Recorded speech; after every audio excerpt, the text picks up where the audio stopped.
안녕하세요, 맹피셜입니다. 얼마 전에 챔스에서 스포르팅과 맨시티의 경기가 있었죠. 이 매치가 물론 중요한 챔스에서의 경기긴 했지만 축구계에선 다른 의미로 주목을 받았었는데, 스포르팅의 감독 후뱅 아모림이 맨체스터 유나이티드 차기 감독으로 선임, 11월 11일부터 맨유에 합류하기로 결정되면서 이 경기가 미리 보는 맨유 감독과 맨시티 감독의 전술 싸움이라는 점에서 이목이 쏠렸습니다. 후뱅 아모림과 펩 과르디올라, 물론 두 팀의 현재 체급 차이라든가 아니면 맨시티가 겪고 있는 심각한 부상 상황이라든가 우리가 감안해야 할 여러 변수들은 있었지만, 그럼에도 앞으로 맨체스터 더비에서 만나게 될 이 두 감독이 어떤 전술로 맞서 싸우는가는 충분히 참고할 만한 부분들이 있었어요. 결과부터 말씀드리자면 스포르팅이 홈에서 맨시티를 4대1로 무너뜨린 충격적인 점수 차이가 나왔습니다. 저도 시티 경기를 오랫동안 봐왔지만 시티가 4점을 내주면서 패배하는 건 정말 흔한 일이 아닌데, 개인적으로는 아모림이 놀라운 실력을 보여줬다고 생각해요. 이내 스포르팅의 시스템을 살펴보시죠. 아모림은 본인이 자랑하는 그 전술 3-4-1 포메이션을 들고 나왔습니다. 골키퍼 프랑코 이스라엘, 마테우스 에이스, 우스망 디오망데, 제노 데바스트의 백스리 라인, 그 앞에 막시밀리아노 아라우오, 모르텐 히울만, 모리타 히데마사, 지오바니 켄다, 전방에 페드로 곤살베스, 프란시스코 트린캉, 최전방 빅토르 요케레스가 나왔습니다. 후방 백스리의 단단한 수비를 기반으로 양쪽 윙백이 수비 시엔 깊이 내려와서 백파이브를 형성, 그러다가도 공격 시엔 전방 공격수들과 가깝게 매우 높이 올라가 윙어처럼 적극적으로 공격에 가담하는 3-2-4-1 포메이션을 형성하죠. 이전 아모림 전술 분석 영상에서 자세히 다뤘는데, 아모림의 시스템에선 이 윙백들의 역할이 매우 중요합니다. 공격과 수비, 양쪽 작업에 직접적으로 관여하면서 필드의 위아래를 시도 때도 없이 오가는 체력적으로 많은 부담을 지는 롤을 수행해야 해요. 아모림 전술의 핵심 뼈대는 양쪽 윙백들의 전진으로 인해 벌어지는 필드의 넓이, 그리고 이 전진이 공간을 만들었을 때 팀 전체의 공격 속도를 순간적으로 올리는 템포 조절 능력입니다.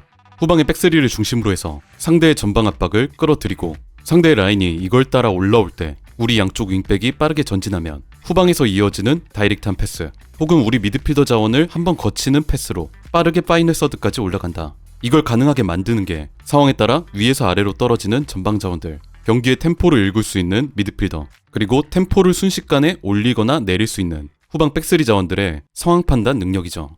이 장면을 보시겠습니다. 이날 경기 스포르팅의 첫 번째 득점 장면이에요. 스포르팅 후방에서 미드필더 모리타가 볼을 끌면서 맨시티의 전방 압박을 유도하고 있습니다. 모리타가 후방 백스리 지역까지 떨어지니까 시티의 라인이 전체적으로 앞쪽으로 나오고 있는 걸 확인할 수 있죠. 압박을 충분히 당긴 모리타는 앞쪽 측면 넓게 벌린 윙백 퀸다를 향해 롱패스를 방출.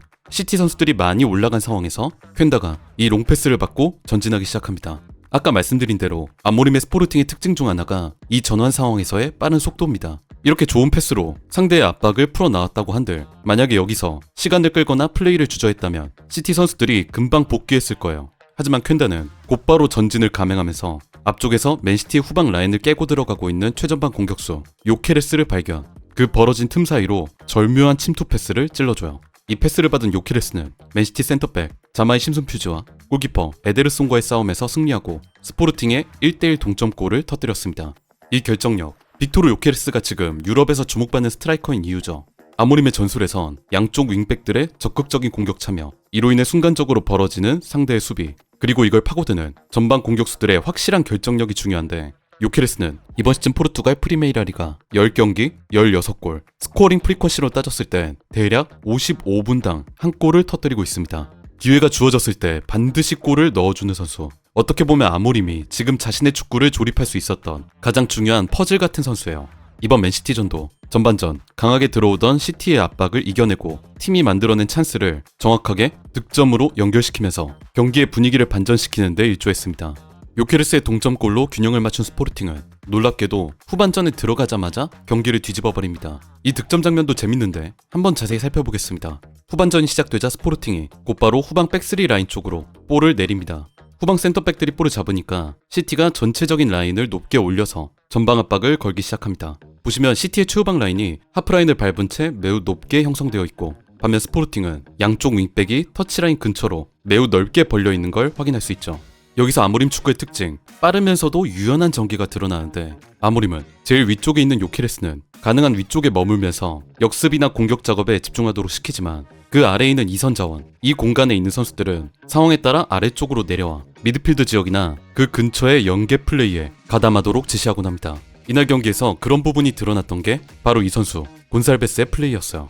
볼을 잡은 왼쪽 스토퍼 헤이스가 아래로 내려온 전방 자원 곤살베스에게 패스를 넘깁니다. 이후 곤살베스는 좋은 연계와 드리블 능력을 보여주며 왼쪽을 지나 시티의 하프스페이스 인근으로 전진을 감행해요. 여기서 재밌는 점은 곤살베스가 이렇게 왼쪽으로 돌아서 전진하니까 원래 그 자리에 있던 왼쪽 윙백 막시밀리아노 아라우오가 그보다 안쪽 위치로 좁히면서 뛰기 시작한다는 겁니다. 측면 윙백의 움직임이라기보다는 오히려 자기한테 킬패스를 넣어주길 바라며 빈 공간을 찾아 움직이는 공격형 미드필더나 포워드에 가까운 움직임이었어요. 곤살베스는 아라우오의 이 움직임을 캐치하고 침투 패스를 시도. 이게 맨시티 라인을 꿰뚫고 지나가면서 아라우오의 역전골이 터집니다. 앞쪽에 있던 곤살베스가 아래로 내려와 볼을 끌고 올라가면서 상대 수비의 시선들을 전부 끌어들이고 그 배후 공간으로 측면에 있던 윙백이 돌아 뛰어들어가는 그림. 지금 아모림의 유연한 축구를 가장 잘 대변하는 시퀀스 중 하나가 아닌가 싶습니다. 이렇게 요케르스의 첫 번째 골과 아라우오의 두 번째 골, 이 두 득점 모두 굉장히 빠른 전개로 만들어졌습니다. 스포르팅의 세 번째 골도 마찬가지였어요. 방금 아라우오의 득점 이후 1분 뒤 시티가 마네를 위해 볼을 끌고 올라오기 시작합니다. 전진한 그바르디올이 중앙 쪽으로 약간 애매한 횡패스를 시도하는데 이게 미드필더 히울만에게 끊기면서 이미 역습 움직임을 가져가고 있던 트링캉에게 연결됩니다. 트링캉이 빠른 속도로 전진해 맨시티의 박스 안까지 올라가는데 본인의 실수를 만회하기 위해 내려온 그바르디올이 그를 뒤에서 밀치면서 파울을 저지르고 페널티킥이 선언되고 맙니다. 요케레스가 페널티킥을 깔끔하게 성공시키며 팀의 3대1 리드를 가져오죠. 이 실점 장면은 그바르디올의 조금은 아쉬운 횡패스 선택에서 비롯되긴 했지만 그걸 끊고 나서도 주변이나 후방으로 넘기지 않고 곧바로 상대 전방 지역으로의 대담한 질주를 보여준 스포르팅의 역습이 인상적이었습니다. 예전부터 과르디올라가 가장 싫어하고 경계하는 실점 패턴 중 하나, 상대의 다이렉트한 역습으로 인한 실점이죠.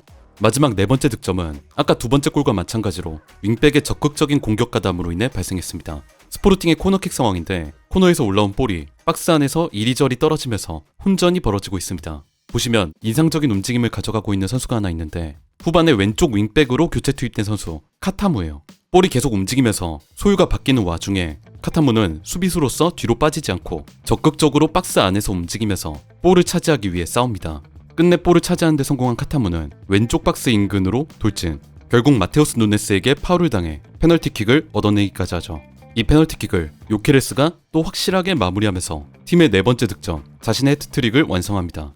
이번 경기는 왜 스포르팅이 아모림을 그토록 사랑하고 아꼈는지, 최대한 빨리 구단으로 데려가고 싶어 했던 맨유를 상대로 협상하면서 이번 맨시티와의 챔스 경기에서 지위를 맡기고 싶어 했는지 그 이유를 알 수 있었던 매치였어요. 물론 과르디올라의 발언대로 지금 시티가 겪고 있는 부상 이슈가 너무 심각하다는 것도 우리가 감안은 해야 되겠지만, 그렇다고 해도 맨시티와 스포르팅의 팀 체급 차이, 그리고 상대했던 그 감독이 현재 최고의 명장 펩 과르디올라라는 걸 생각해보면 이날 아모림의 승리는 과소평가하기가 어렵습니다.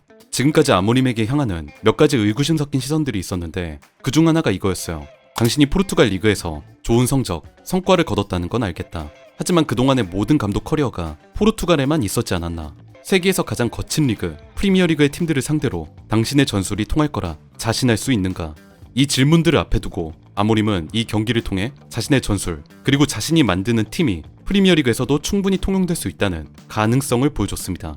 일단 아모림과 과르디올라 같은 경우엔 머지않은 시간에 또 만나게 될 거예요. 다음 달 12월 15일 아모림이 맨유에 부임하고 한 달 정도 뒤에 곧바로 맨체스터 더비가 예정되어 있죠. 우리가 새 감독이 오면 새 시스템이 이식되는 데에도 시간이 걸린다는 걸 감안할 때 스포르팅으로 챔스에서 시티를 꺾었던 아모림이 한 달 정도의 시간 동안 맨유에 자신의 시스템을 성공적으로 심을 수 있을지 그걸 확인할 수 있는 매치가 될 것 같습니다. 정말 어려운 시기에 맨유의 새 감독으로 부임하게 된 아모림, 그가 어떤 역량을 보여줄 수 있을까 기대해 보겠습니다.